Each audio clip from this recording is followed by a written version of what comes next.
left of the booking office now. Well, Moran, Mr. Martin seems to have done his work very satisfactorily. I carried out your instructions to the letter, Professor. Now, Moran, let's get our bearings. That wall, I take it, faces Peldon Street. Exactly. Originally the main entrance to the station. And the lift shaft? Yeah, on this side.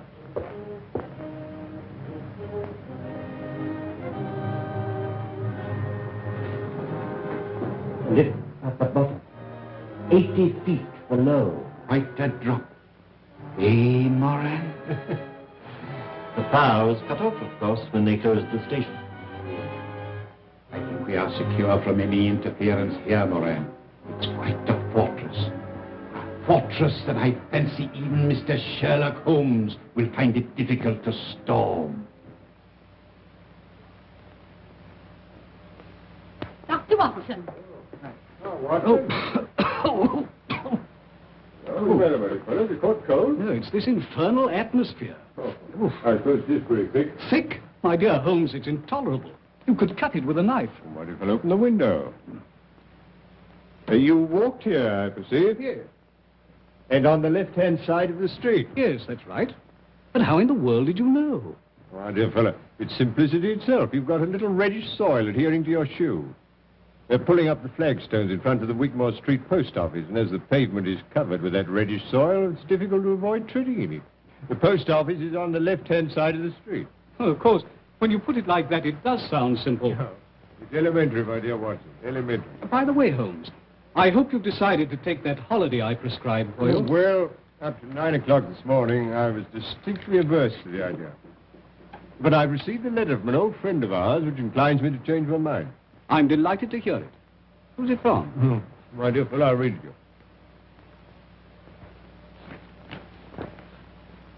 My dear Holmes, I'm sending you and the doctor yet another invitation to visit me here. Believe it or not, it's 20 years since you disposed of the hound of the Baskervilles for me. Bless my soul, can you believe that, Watson? Seems impossible to me. Amazing. My daughter Diana is anxious to make your acquaintance. Yes, but she's engaged, Watson. Yes, to young Trevor, a neighbor of theirs. I know you hate the country just as I hate London. But stretch a point and come down for a week or two with Watson. Yours ever, Henry Baskerville.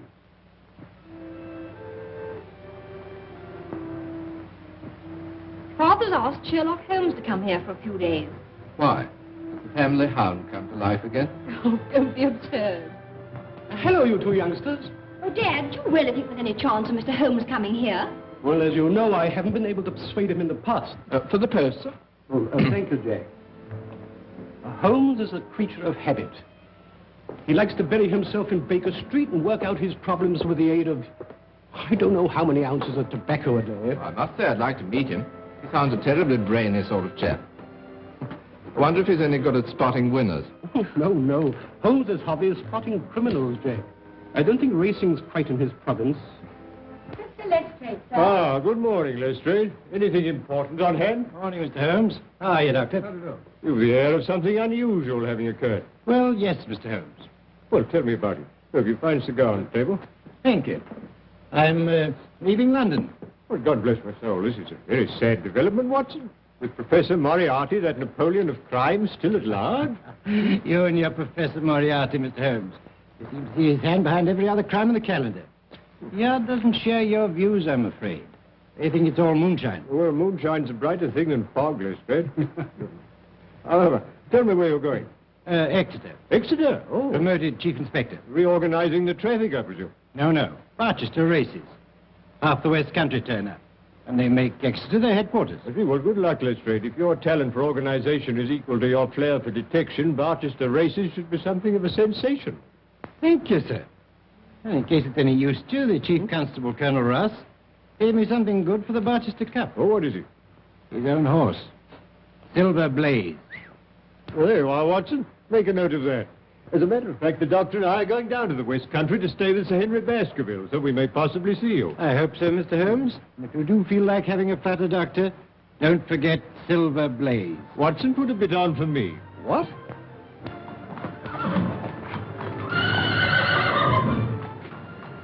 Looks fit enough, Colonel. Best horse I ever owned. Hey, Straker? You're right, sir. It would take a good one to beat him. You fancy Lord Manston's horse, don't you? Desborough, yes, I have got a bid on him. We'll see how they stand at the betting tomorrow.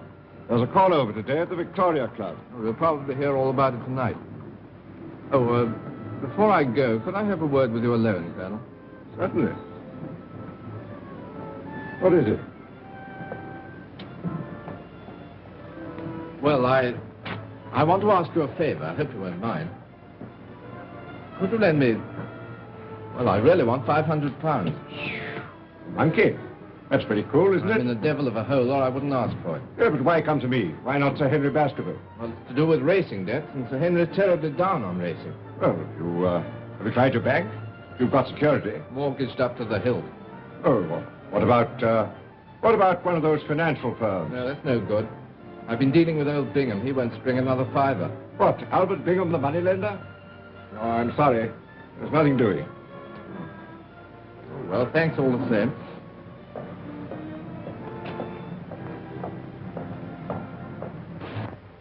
Got those instructions, Barton? Sure. I'm expecting a visitor in a few minutes. You'd better stand by with Prince till he goes. Very good, Professor. Eh? Bring him in.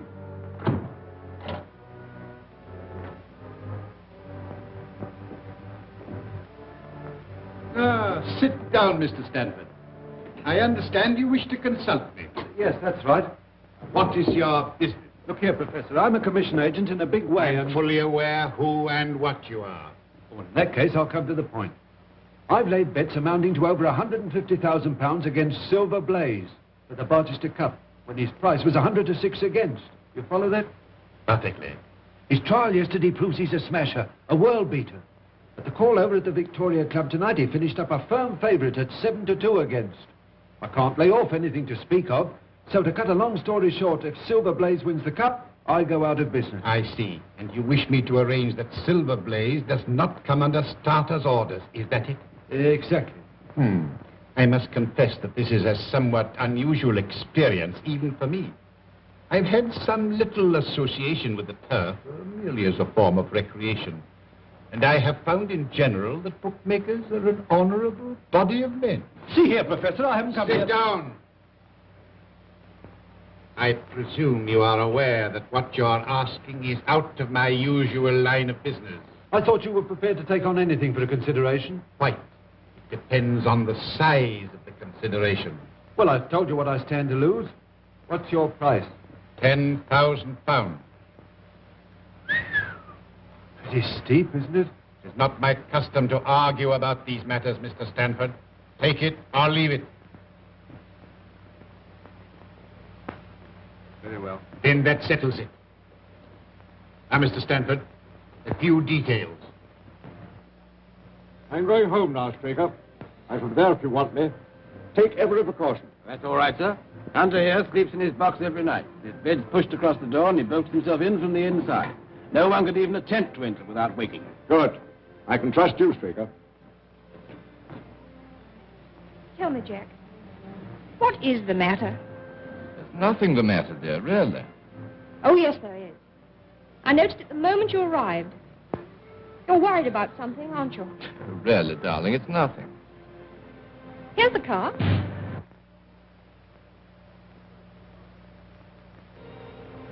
Well, here we are, Watson. Come along.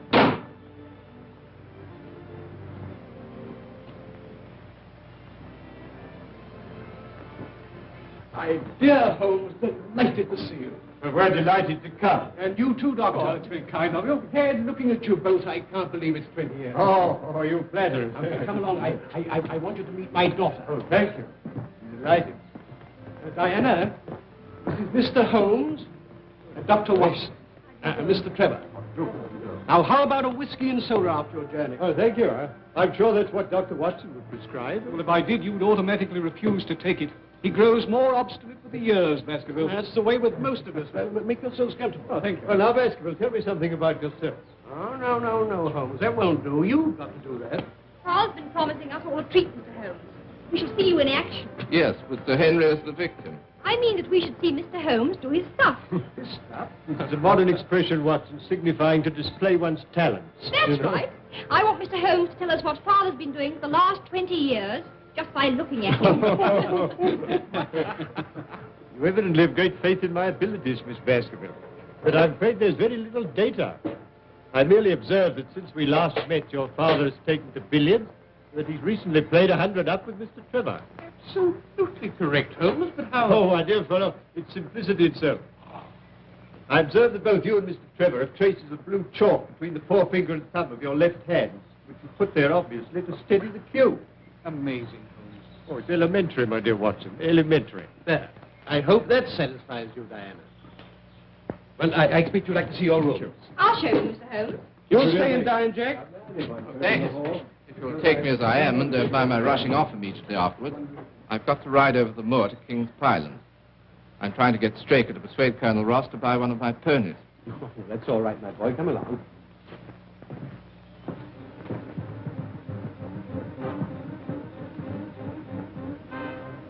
This is the place we arranged he should meet us. What's the time? It's just 8 o'clock. Here it is. You understand? Don't fail.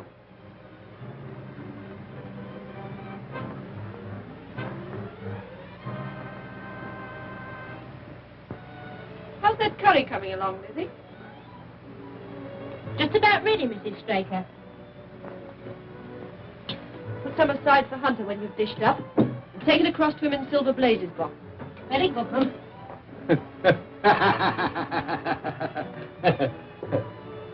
Everything all right, Hunter? Yes, thank you, sir. I do hope Mr. Straker isn't late, especially asked for curry. Oh, he shouldn't be long now, ma'am. Dinner's ready, Jim. All right. I'll just go and have a watch. Lizzie, don't forget Hunter's supper. Oh, no, ma'am, I'm keeping it up for him. All right, then you can bring ours in now. Very good, ma'am.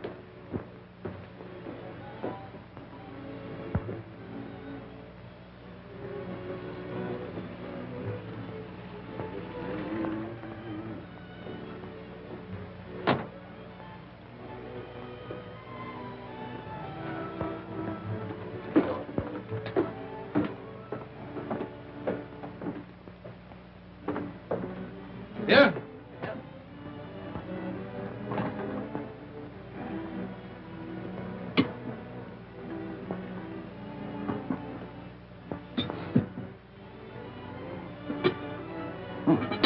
Smells good.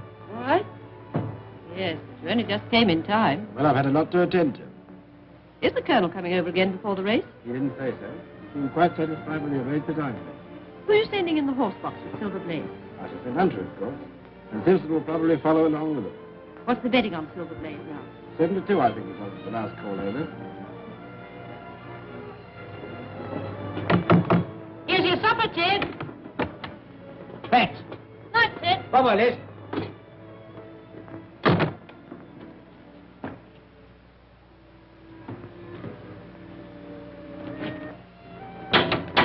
Anybody about?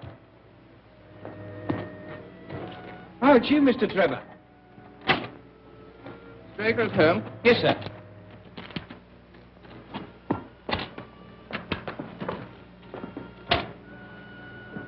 Look out for the mare for me, will you, sir? Very good, sir.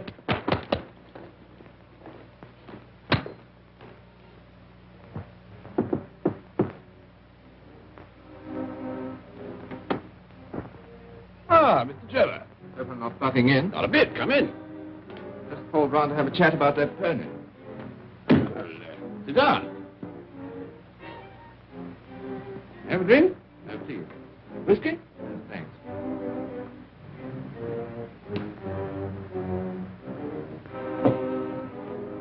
Whose horse is that, Simpson? Mr. Trevor's, Ma'am. Haven't you seen him?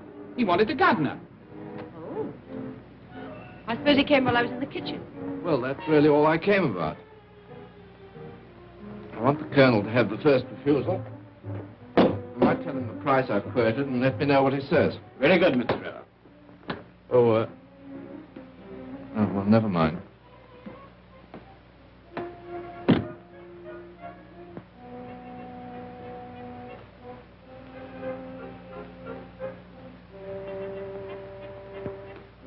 Mary. Mary. Where have you been? Oh, just returned round the yard. You have a look at Silver Blaze? No, I just went for a breath of air. By the way, Silver Blaze doing another trial tomorrow? Yes.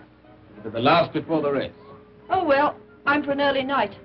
Doesn't seem to be much to stay up for.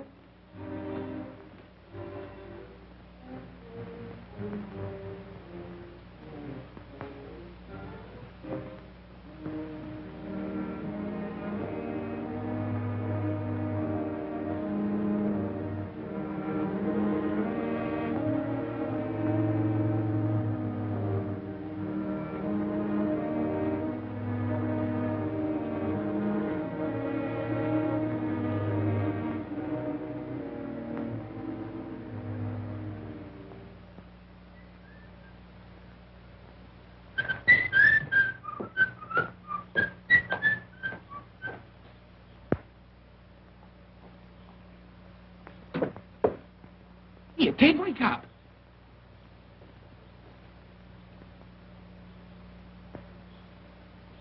Look at that.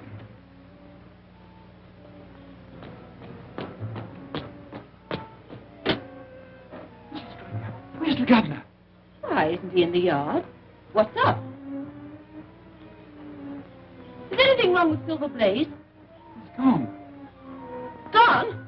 Yes. And Hunter's dead. Dead. You must have a look round this morning, Holmes. Oh, thank you. I'd like to. There are a few improvements since you were here last. Yes.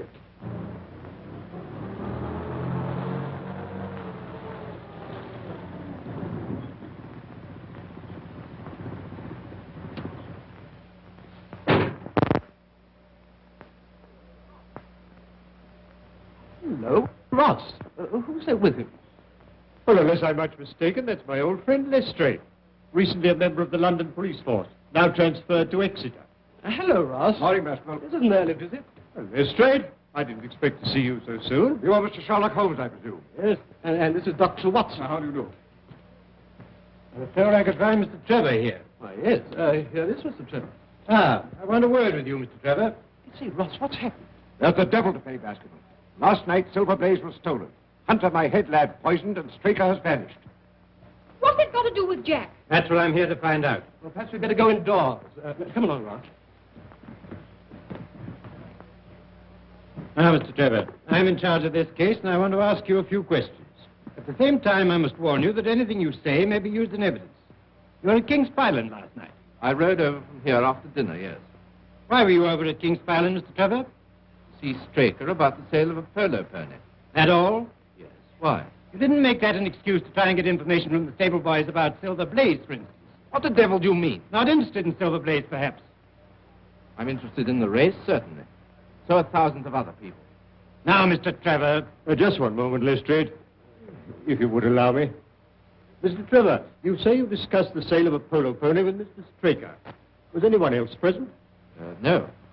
But not even Mrs. Straker? No. Quite. Now, Mr. Trevor, you said just now that you weren't particularly interested in Silver Blaze. You happen by any chance to have your betting book on you?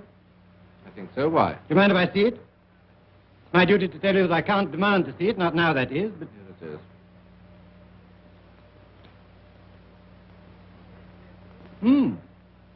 I see you backed Desborough, the second favourite for the Barchester Cup, to win you £5,000, Mr. Trevor.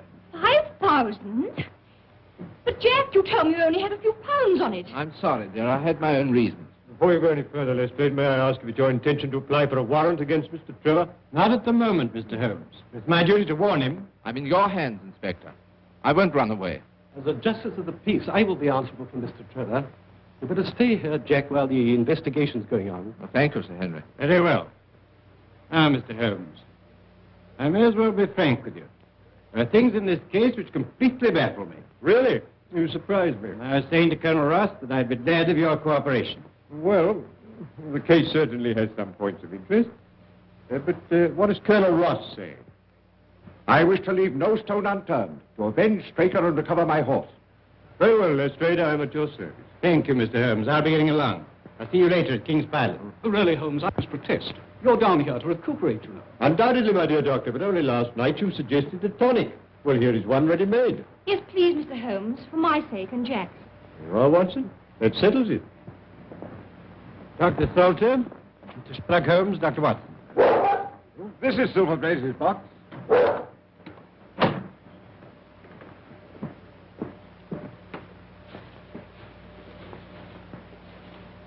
So what, in your opinion, was the cause of death, Doctor? An overdose of powdered opium. In that case, he would have died in his sleep. That is so. The remains of the lad's supper, I presume? Yes, curried mutton. Oh, curry? That's significant, Lestrade. I don't know, Mr. Holmes. Any food containing sufficient poison could cause death. Oh, would it really? Really, I hadn't thought of that. Now, look, you must read my little monograph on the whole art of poisoning.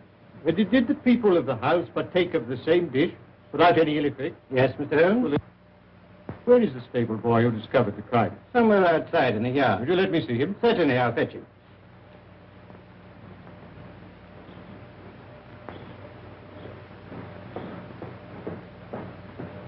Your name, Simpson? Yes, sir. The opium has a distinct taste, does it not, Doctor? Yes. Not unpleasant, but quite distinct. Oh, quite. I thought so.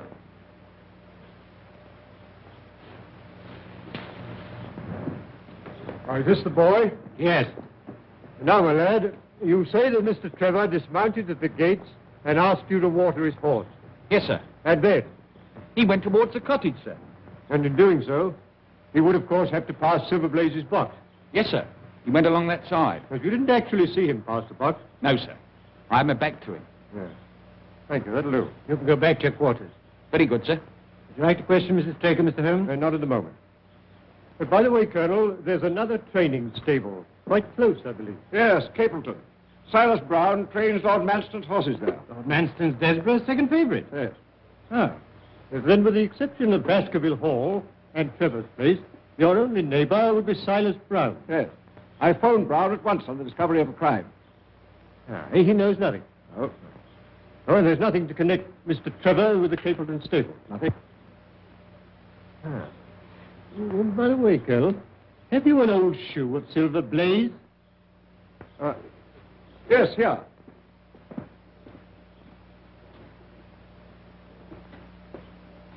How about this one? Oh, yes, thank you. Thank you. I'll put it in my pocket for luck. And have you a photograph of the horse? I think so.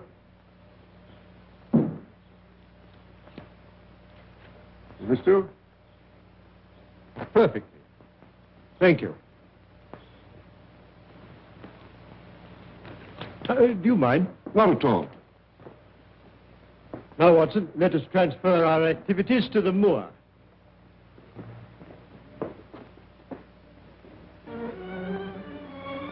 That building on the skyline, I presume, is Capleton. Yes.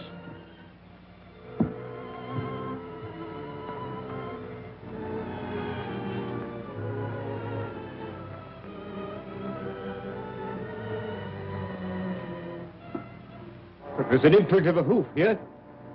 Slight, but quite distinct.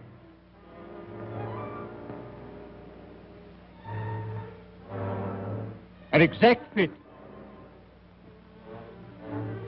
And here are footmarks. What's that? Watson. It's Straker. Obviously, he followed the thief, caught him up here. There was a struggle. He paid with his life. And here's the torch he used to take the horse.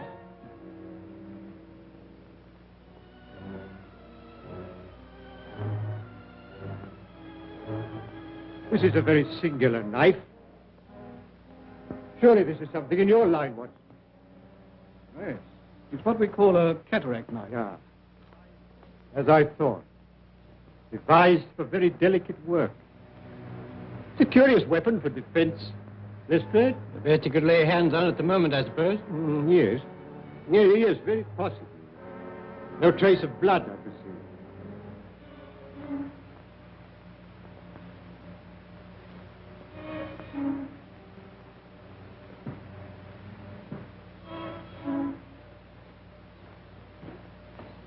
Why, that's Straker's coat. This is curious, Lestrade. What, Mr. Holmes? Looks as though the murderer let him take his coat off before the struggle. Couldn't he have taken it off afterwards? Well, that's one explanation. Though it's difficult to see with what motive. However, take it, Lestrade, and make a careful inventory of everything you find in the pocket. Very good, Mr. Holmes. And now I suggest that you and the Colonel return to King's Pyland and arrange for the removal there of the body. And then perhaps you'd be good enough to meet us with a car by that bridge in, say, an hour's time. Dr. Watson and I are going to take a little walk over the moor. Very good, Mr. Holmes. In an hour's time. Now, Watson, let us leave the question of who killed Straker for the moment and confine ourselves to finding out what has become of the horse. Well, how are you going to set about it? Well, a horse will always herd of its kind. Silverblaze, if left to himself, would either have returned to King's Pyland or gone to Capleton. If my assumption is correct, that is our direction. Hoof prints again. Let's carry on a little further. Look, Watson. Look here. There's a man's footprints beside the horses. A man wearing square-toed boots. The horse was alone before. Precisely. It was alone before.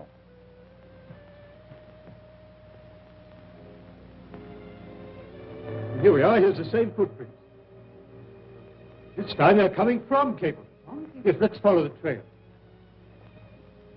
Looks in the pink, doesn't it? Yes, ready for anything. Aren't you desperate? Let's see. What is in the betting today? 5-1, second favourite.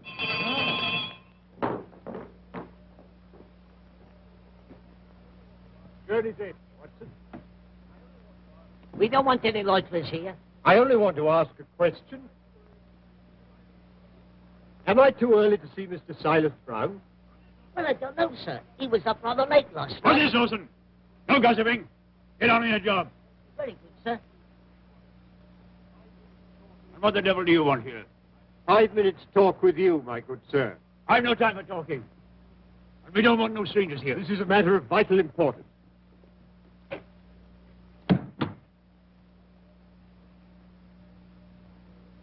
a lie. A lie. Very well. Shall we talk it over here or inside? All right. Come on. I shan't keep you more than a few minutes, Watson. That's all right, Holmes. Now, Mr. Brown, I'm at your service.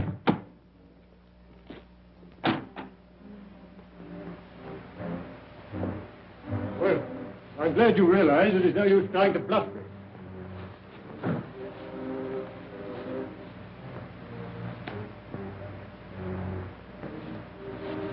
Yes, that's quite a clever bit of faking, Brown.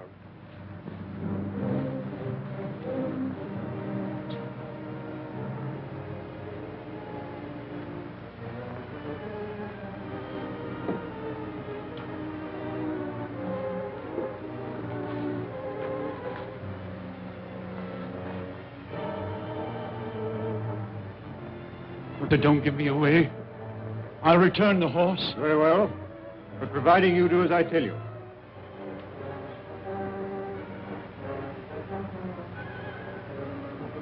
Now, Brown, no tricks.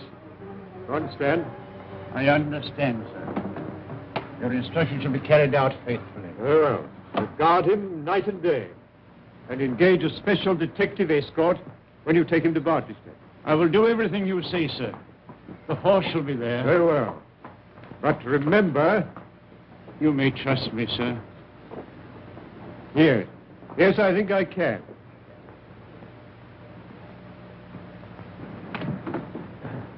I'm sorry to keep you, Watson. Oh, it's all right. Well, a more perfect compound of the bully and coward than Silas Brown, I've seldom met with. The horse is there, then? Yes. Well, he tried to bluff it out. But I described to him so exactly what his actions had been last night that he's convinced I was watching him. Well, what actually happened, Holmes? I'll tell you. Now I must go and collect Mr. Holmes and Dr. Watson. I must say I haven't much hope of their having found the horse. I'll be here when you come back.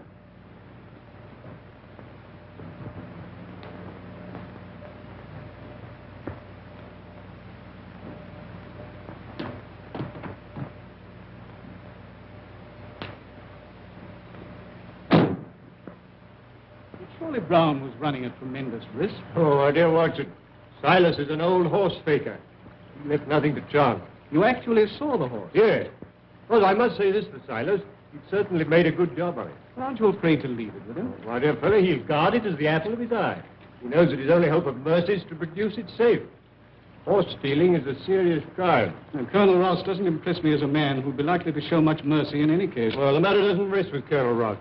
I follow my own methods and tell as much or as little as I choose. I don't know whether you've observed it, Watson, but the Colonel's manner to me has been somewhat rude. I'm inclined to keep him in suspense. Say nothing about the horse. Of course not, Holmes, without your permission. Good old Watson. Ah, here's Lestrade with the car.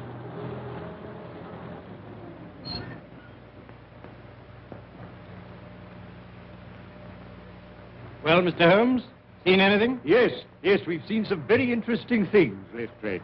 Boots. Boots? Yes, square-toed boots. Where now, Mr. Holmes? Baker's Cottage, please. I hope Mr. Holmes won't be long. I want to phone the story through in time for the 6 o'clock edition. Ah, Mr. Holmes, I represent the Western Mail. I understand you're taking up this case. No, certainly not. I'm just Holmes the busybody, retained by the police to supply their deficiencies. Oh, Inspector, there are several points upon which I should like to ask your advice. I must consider whether I don't owe it to the public to scratch the horse immediately. Certainly not. I should let the name stand. My business with Mr. Holmes now is private, if you don't mind. Right you are. I've got something to go on with anyhow. Good day, everybody. I'm very glad to have had your opinion, sir. Well, Doctor, have you made your examination? Yes. Straker was killed by a savage blow from some blunt, heavy instrument delivered with enormous force. Lestrade, let me see his coat. Will you have it there? Yes, here it is. Thank you. I presume you made the inventory I asked for. Don't ask me, Mr. Holmes.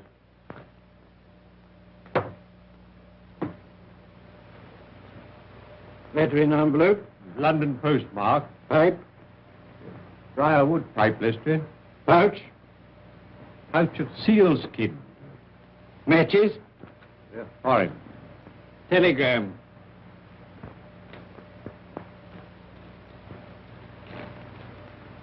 Handed in at Coombe Tracy. Let's see what the letter says first. Bingham & Co. Financier.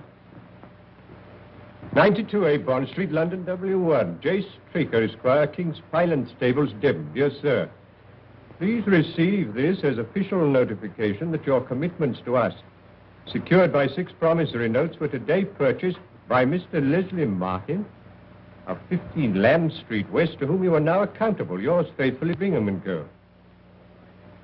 Our friend Straker seems to have been somewhat financially embarrassed.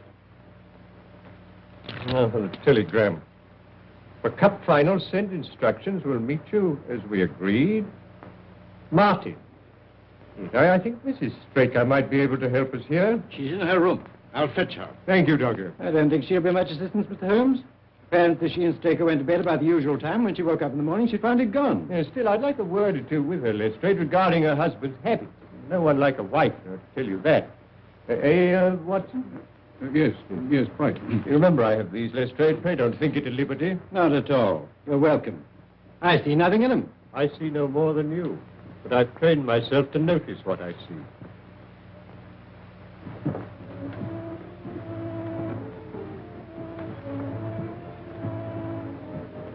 Oh, Mr. Lestrade, have you discovered anything? No, Mrs. Straker.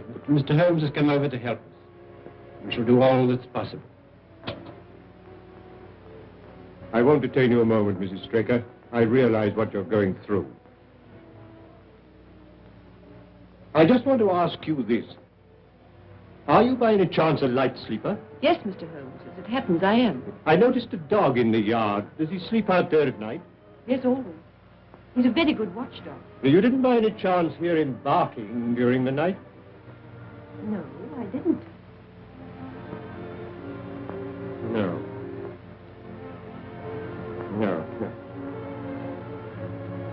Just one other thing. Was your husband interested in football? Oh, no. Racing was the only thing that interested him. And there's just one further question, Mrs. Straker. You had curry for supper last night. Did you mention that to anyone outside the house?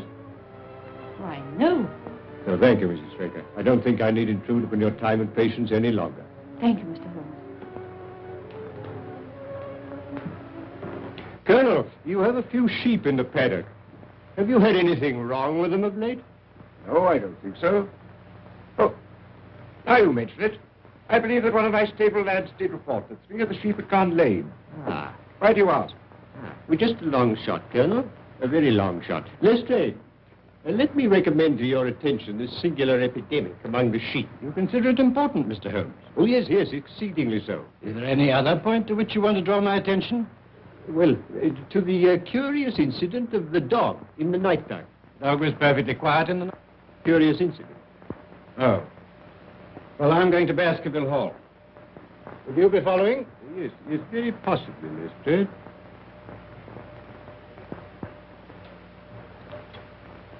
Hello.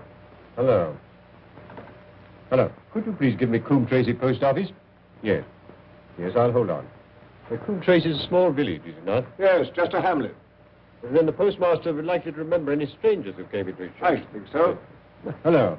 Hello, is that the postmaster, Coombe Tracy? Look, I'm speaking for Mr. Straker of King's Pyland. He received a telegram yesterday signed Martin, dispatched from your office. If he cannot recall anybody of that name, could you kindly describe the sender to me? Yes.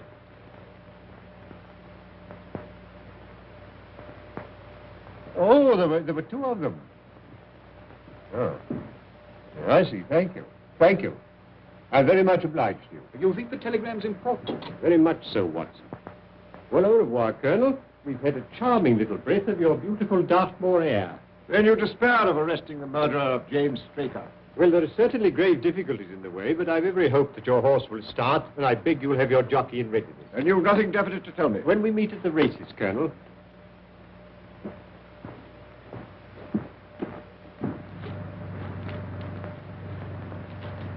What do you make of it all, Holmes? It's innocent looking enough at first sight, Watson. But the fact that Straker was not interested in football persuaded me that this is not to be taken at its face value. You observed, of course, that the name of Martin appeared in both the letter and the telegram. Yes, it struck me as curious. It is highly significant, Watson. This telegram is peculiarly interesting.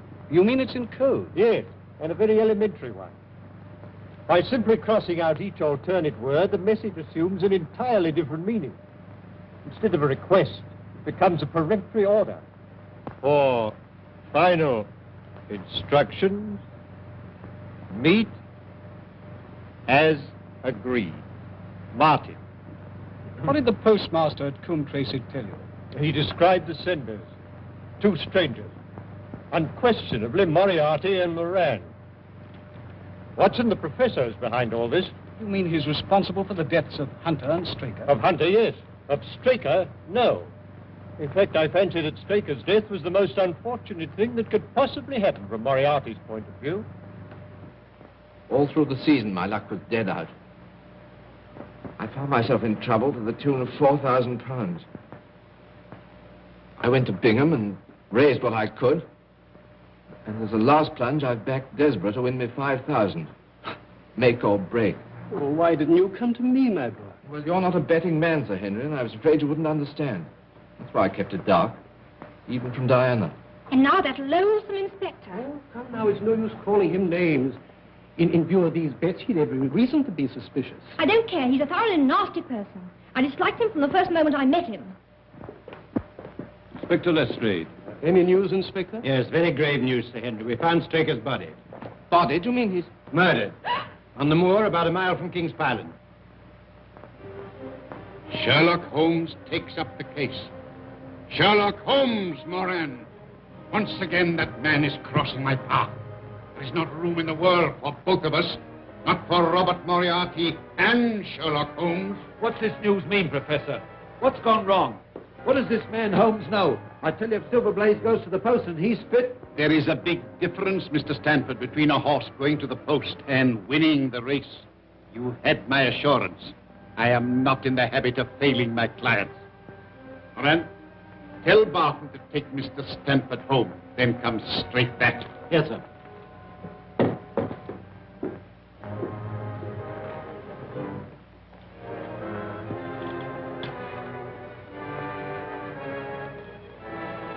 Prince, it's now 4 o'clock. Have the car ready in 15 minutes. Very good, Professor. Are we out for a long run? Yes, we've got to be back in Devon well before midnight. And Prince, We'll need the gun. Okay.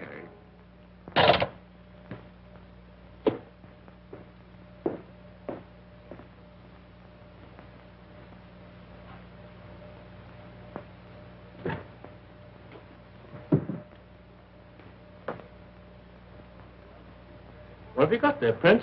Oh, you haven't seen this little gadget before, have you? No. You hadn't joined us when it was last used. Let's have a look. It's a magazine air gun, absolutely silent and immensely powerful. Made specially for the professor by a well-known foreign gunsmith. Seems you're going to use it again. Oh, there you are, Barton. I want you to take Mr. Stanford home. Yes, we're in deeper waters than you think, Lestrade, but we must take the case one step at a time. Now, I've progressed so far, I'm glad to say, as completely to exonerate Mr. Trevor. You've got to convince me, Mr. Holmes. I've every hope of doing so. Now, you will agree that Hunter was murdered in order that the horse could be stolen. Exactly, we all know that. When I examined the remains of Hunter's supper, I remarked on the fact that it consisted of curry. Yes, but I still don't see. Well, perhaps I could help you to see. And one or two other things as well. That was the first link in my chain of reasoning. Hunter was poisoned with powdered opium, and powdered opium is by no means tasteless. Well then, Mr. Holmes, why didn't the boy notice? By no means tasteless when mixed with any ordinary dish. Curry was exactly the medium which would disguise that taste. But even so, you remember that I asked Mrs. Straker if she told anyone they were having curry for supper that night, and she replied, no. Yes, I remember you putting that question. Well, it's surely too monstrous a coincidence to suppose that Trevor happened to come along with powdered opium on the very night when a dish was served which would disguise its flavor. That is unthinkable, Lestrade. That certainly is a strong point. And there's a further point, even more significant, Lestrade. The silence of the dog. Though someone had been in the stable and fetched out the horse, the dog had not barked enough to arouse Mrs. Straker, who was a light sleeper. You know, obviously, the visitor was some member of the household. But then what do you make of it, Holmes? One thing for certain. Trevor becomes eliminated from the case. Well, I confess, Mr. Holmes, in view of what you say, I don't know what move to make. Make no move at the moment, except to assure Mr. Trevor that all suspicions of him were unfounded. You know, we're old friends, Lestrade. I should hate to see you make such an ass of yourself as wrongfully to arrest the future son-in-law of Sir Henry Baskerville. I appreciate that. I'll speak to Mr. Trevor. Who's that taking my name in vain? Ah, Mr. Trevor. I just had a little chat with Mr. Holmes. And I'm glad to say that he sees eye to eye with me. You quite understand that at the commencement of this case, it was my duty to follow up any clue, however slight. I don't mind telling you now that I never seriously suspected you. Well, he can't say fairer than that, can he? Well, I'm very glad you feel that way about it, Inspector. Yes, I still don't see how it helps us. Who did put the opium into the curry? Who did steal the horse and kill Hunter and Straker? My dear Lestrade, it's a capital mistake to theorize for you of all the evidence. It biases the judgment. Then you're not going to tell us anything, Mr. Holmes? Well, not at the moment, Miss Baskerville. There's one other link in the chain to be tested, and to do that, I'm afraid we must return to London tonight. Tonight? Yes, Dr. Watson and I are sorry to have to run away like this. Well, there's nothing before the midnight train from Exeter. Dinner will be ready in a few moments. You've heaps of time to dine here in comfort before you go. Well, thank you. I shall be delighted. I hope you'll stay and dine too, Inspector. Oh, thank you, sir.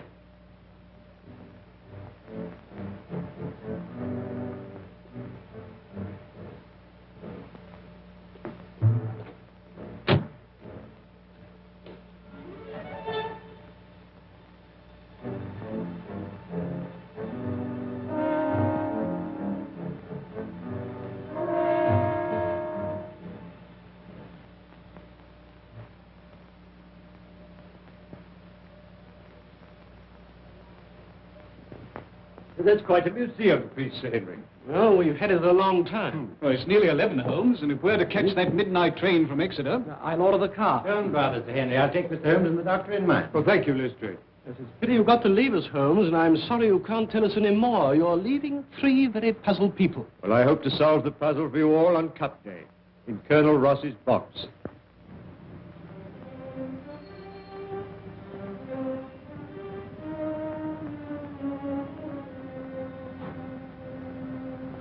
What's happening? I think he's going all right.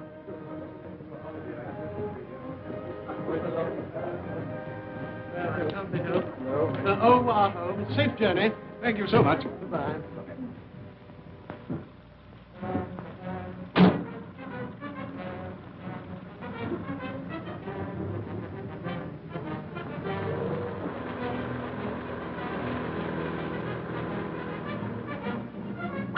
to the car. Follow that car. When you get clear of the house, overtake her.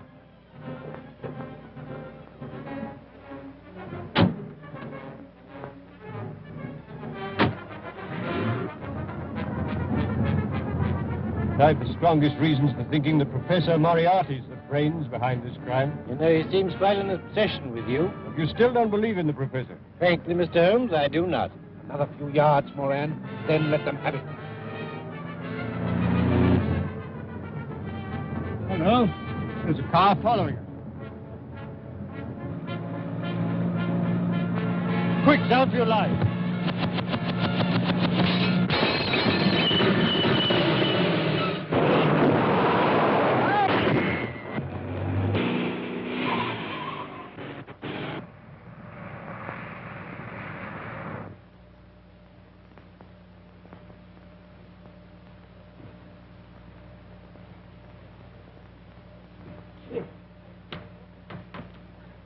What, are you hurt, Watson?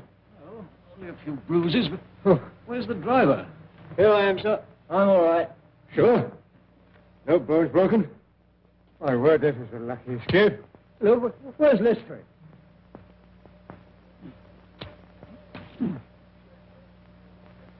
Watson, have you seen Lestrade? Lestrade!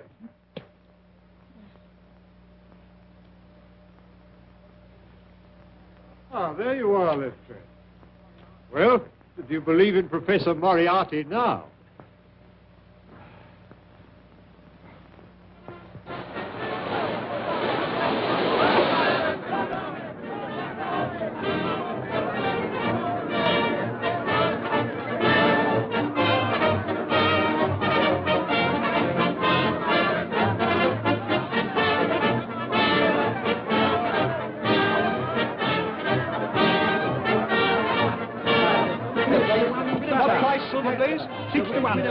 £60 to 10. Silver blades, £60 to 10. Number 5, 6, 9. Silver blades, 5 to 1.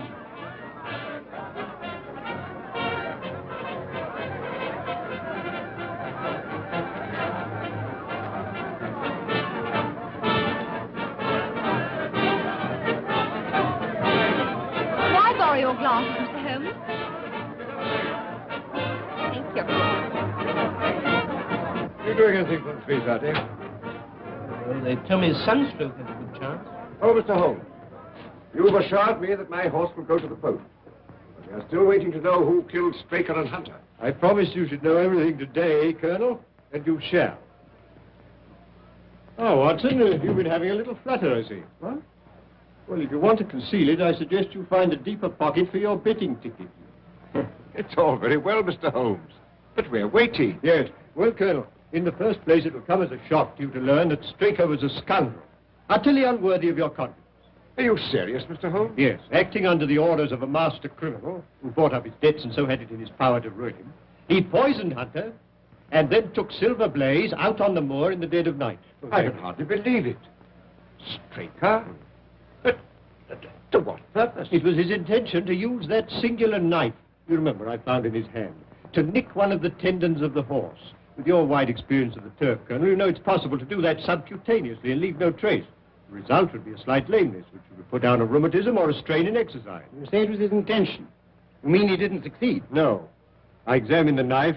There was no trace of blood. But why didn't he do all this in the stable? Why take him out on the moor? Well, for the best of reasons. When so spirited a creature felt the nick of the knife, he would certainly have roused the soundest of sleepers. But how did you arrive at all this, Mr. Holmes? I found several clues, the chief of which was the knife. You remember my asking you if you found anything wrong with your sheep? Yes, I remember. When you told me that some of them had suffered from lameness, that confirmed my theory. That Straker, before tackling the delicate operation on the horse, had been practicing on the sheep. Good heavens. But who interrupted the plot? Who killed James Straker? I'll waive that question for a few minutes, Colonel. Hello, the numbers are going up. What number is Silver Blaze? 9. Oh.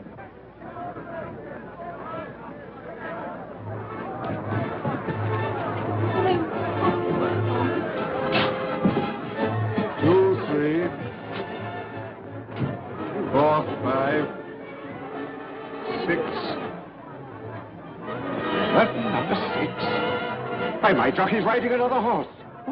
Silverblaze doesn't run. Look, Holmes. Silverblaze doesn't run.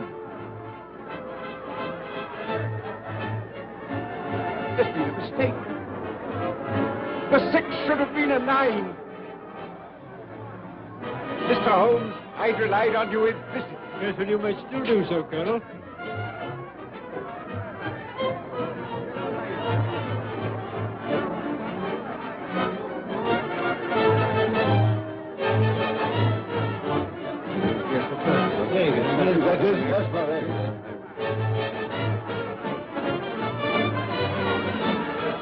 That's my horse. Yes, and that's the murderer of James Strait. What? It was a kick from Silver Blaze that killed your trainer.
A bullet has penetrated the shoulder and lodged near the lung. But we heard nothing. You wouldn't.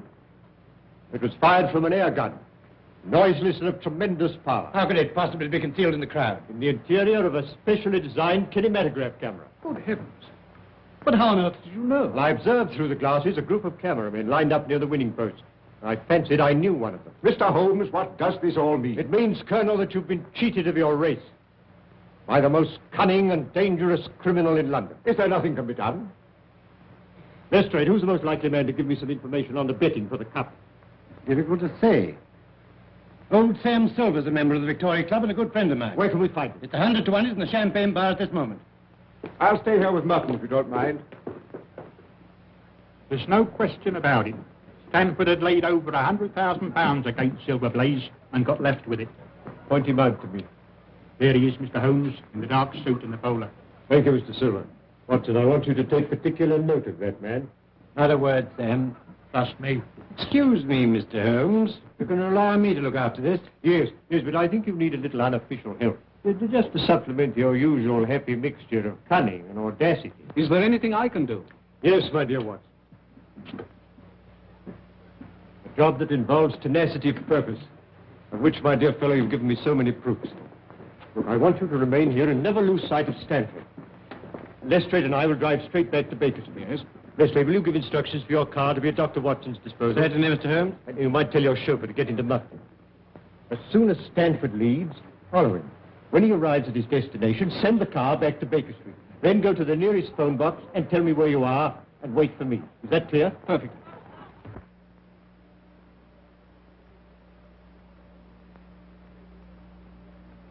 Yes, come in. Mr. Holmes, it's nearly midnight. You really must eat something. Can't I tempt you to a night's bit of haddock? My dear Mrs. Hudson, you've always been a temptation to me, but haddock at this moment is not. How about a nice sheep's head?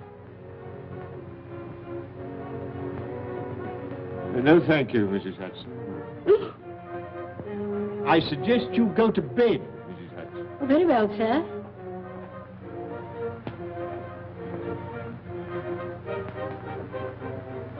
Still your move, Lestrade.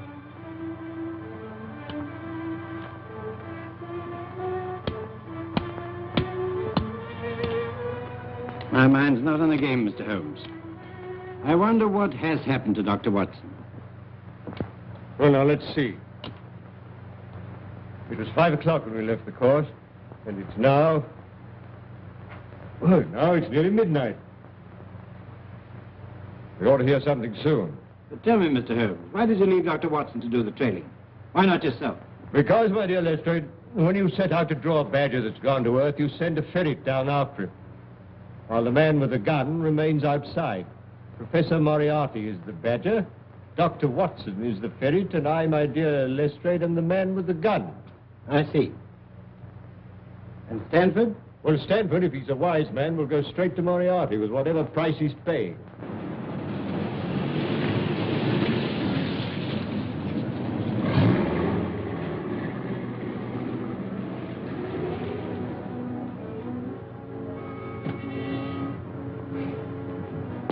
When you finish with the professor, you'll be taken back to where we picked you up.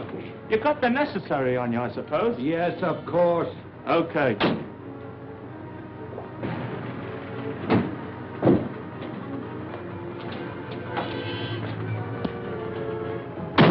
I want you to go straight to Mr. Holmes' rooms in Baker Street.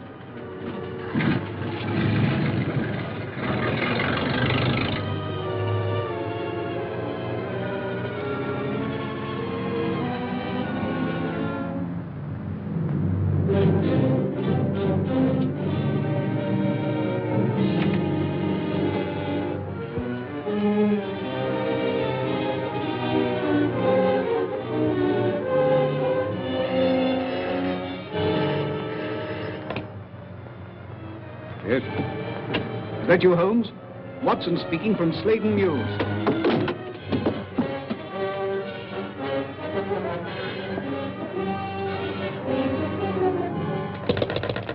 Watson! Quick, Lestrade, there's something wrong. They've got Watson. Inspector Lestrade chauffeur, sir. Good. Drive us the way you've dropped Dr. Watson. Right.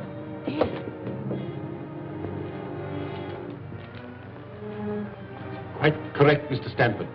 I must say this case has proved more intricate than I anticipated. It should have been worth a trifle more. However, perhaps next time. You may go. Barton? Yeah.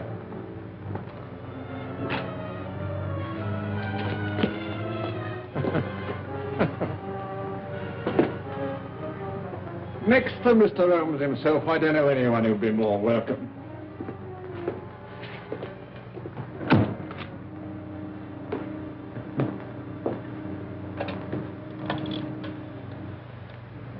Hello.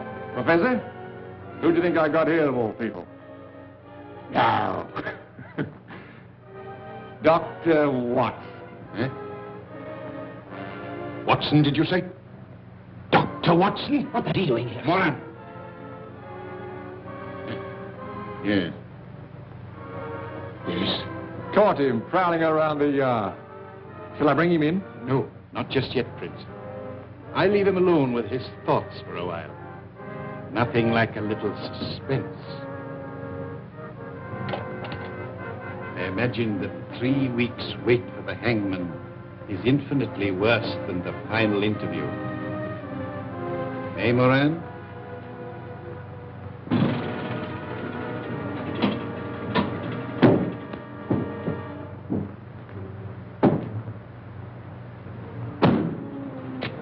You wait here. Right, sir.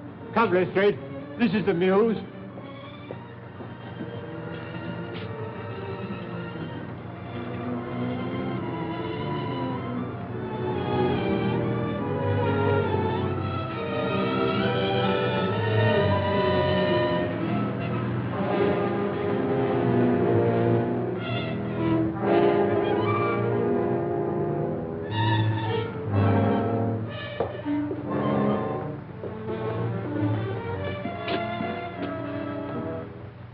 Looks pretty solid, Lestrade. So what building is this? This must be the back of the old Felden Street Tube Station.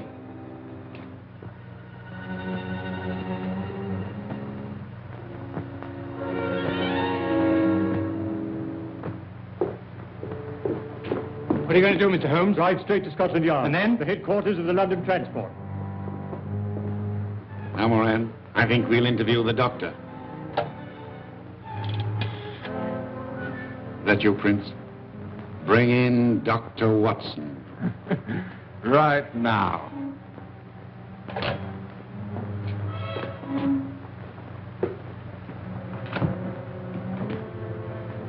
Now then, Doctor.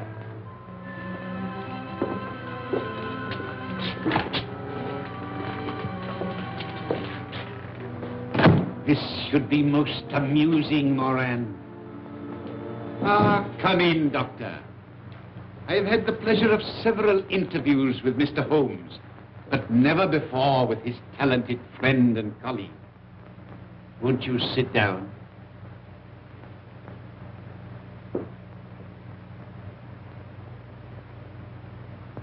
May I ask what you are doing in this neighborhood? I'd good reason to think it was your neighborhood, Professor. Really? As a matter of curiosity, may I ask you how you got here? By following Mr. Holmes' instructions. I see. Then I'm afraid it's going to prove rather unfortunate for you, Doctor. I have not taken these somewhat elaborate precautions to conceal my whereabouts in order to have you report on the subject to Mr. Holmes. You mean I'm going to have some difficulty in leaving? Oh, no, my dear Doctor. Oh, dear, no. There will be no difficulty about that. But you will leave by the way I shall indicate. I will explain to you, Doctor.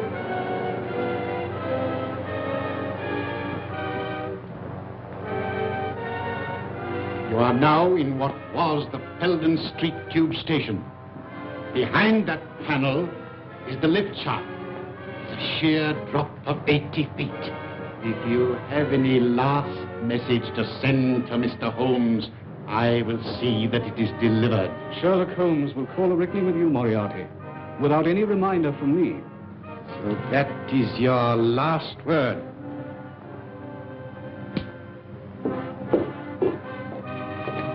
Very good. I will now remove the panel and wish you a swift journey.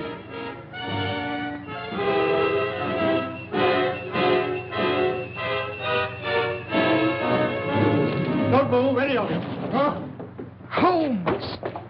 Except you, my dear Watson, who I'm sure will be more comfortable with us.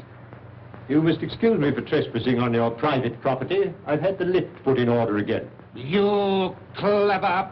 No compliments, please. I arrest you, Robert Moriarty. On what charge? For being concerned in the murder of the stable boy, Edward Hunter. And for an attempt on the life of Mr. Sherlock Holmes, Dr. Watson, and... That'll do to go on with, Lestrade. When the professor has answered to those charges, there will doubtless be a number of others to occupy his attention. Listen, Holmes. There's no prison can hold me. No, I almost wish that were true, Professor. Life will be very dull without your activities. Watson, might I trouble you for a match? I think our quiet rest in the country has been a great success. Holmes, blast you. Well, it's the most amazing case we've ever solved, Holmes. Elementary, my dear Watson. Elementary.